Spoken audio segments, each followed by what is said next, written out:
Have you ever grown pineapple? It's a really fascinating plant, so let's talk about it.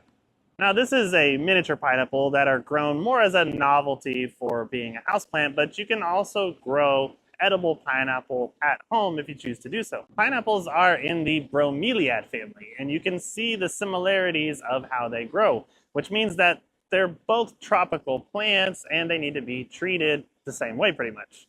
Now, I think a lot of people know that you can actually grow a pineapple from a store-bought pineapple. You would actually just cut the top off and then plant it in soil. But that's not the only way to grow a pineapple.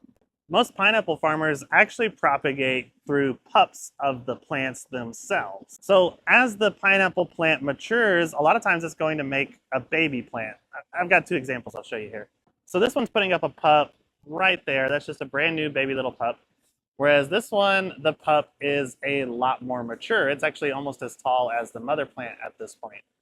Here's a little interesting tidbit though. If you were to plant the top of a pineapple, it's usually going to take 2 years before it will actually produce a fruit. However, if you can take a pup from a plant and plant that, it will actually cut that time in half and you can get a fruit in 1 year.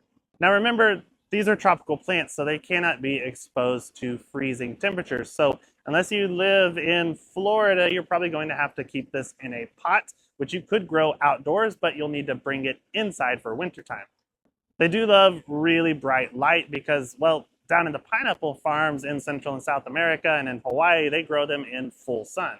So inside your house, they're going to want to be in the brightest place possible. And these miniature ones are just adorable.